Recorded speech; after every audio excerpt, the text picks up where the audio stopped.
হঠাৎ করে কাজ করে আমার হাতটা ভেঙে বন্ধু আমারে জানতে সামনে একটা বন্ধু।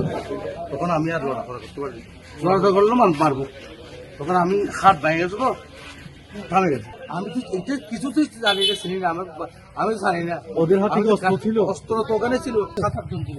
7-8 জন। অস্ত্র কয়টা ছিল?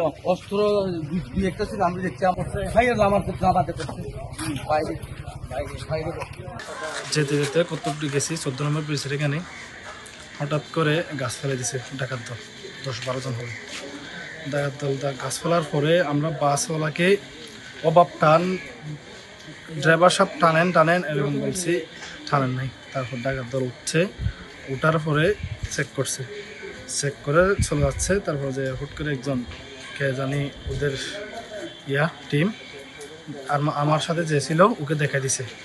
দেখাই দেওয়ার পর ও বলছে এরকম, তখন আমরা সিটের ভিতরে, বাসের সিটের ভিতরে আমরা ব্যাগগুলো ঢুকে দিয়েছিলাম। তারপরে গিয়ে ও যখন ব্যাগ দিচ্ছে না, তখন 2টা ছুরির করছে, ছুরির করে গুলি আর সবগুলো নিয়ে ছুরির পরে ওর থেকে ব্যাগ নিতে পারছে। আমি যখন করতেছি, আমাকে ধাক্কা দিয়ে ছুরি মারতেছে, ছুরি মারার সময় পরে না আমার গায়ে ধাক্কা দিয়ে ব্যাগ আমারটাও দেখছে, আমারটাও নিয়ে গেছে। যাকে ছুরির আঘাত করা হয়েছিল তার থেকে 22, আমার থেকে 35। অফিস ব্যাংক থেকে নিয়ে এজেন্টদেরকে দিতে যাচ্ছি নীলাতে। হ্যাঁ। কতজন এজেন্টের টাকা ছিল এখানে? আমার 45 জন, ওর কতজন যায় না। আমরা তখন করছি, যখন ব্যাগ ঢুকে রাখছি আমরা তখন সতর্ক হয়ে নিচে ঢুকে থাকছি, ওদের মুখ তেমন উন্মোচন করতে পারি নাই। হুটহাট করে আসছে, হুটহাট করে গেছে। এরা আসার সময় দা গুলিয়ে এইগুলা গাড়ি ব্যবহার ব্যবহার করেনি, কিছু ব্যবহার করেনি। আমাদের সন্দেহ বলতে গেলে আমাদের ফলো করছে গত রবিবারেও আমাদের, আজকে যাকে ছুটাঘাত করা হয়েছে তাকে গত রবিবারেও হামলা করা হয়েছে।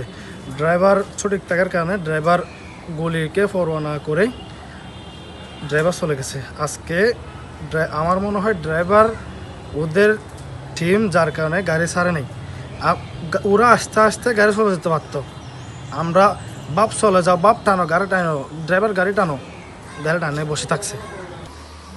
আমরা দমদমিয়া ওই যে চেকপোস্টের এই পাশে, এই দক্ষিণ পাশে এই 14 নম্বর ব্রিজের ওইখানে এই ডাকাতির খবর পেয়ে আমরা ঘটনাস্থলের ওইখানে গেলে তো আমরা লোকজন থেকে শুনতে পাচ্ছি যে ওইখানে ডাকাতরা নাকি ওইখানে এই বাটাঙের মধ্যে প্রাক দিয়ে ওইখানে ব্রিকেট দিয়ে ডাকাতি করে নিয়ে গেছে প্রায় 50 থেকে 60 লক্ষ টাকা। ওরা এখন তো ওই খবর পেয়ে ঘটনাস্থলে পুলিশ আর কোস্টগার্ড বাহিনী এসে ওইখানে তদন্ত করতেছে। ওরা ডাকাত দলগুলো পালিয়ে ওই গহীন পাহাড়ের ভিতরে চলে গেছে। গাছ পেলে নাকি টাকা নিয়েছে, কথা বলতেছে ওদের সাথে, আমরা কাজ করতেছি না, ওখানে পাইনি, ওদের সাথে কথা বলতেছি আমরা। জি জি অভিযোগ করতেছি, সমাধান হচ্ছে, ঠিক আছে। আমি নিজে গেছি, ঘুরে আসছি, আমাদের অভিযোগ। দিন দুপুরে সড়কে তো ডাকাতি এটা আতঙ্কজনক।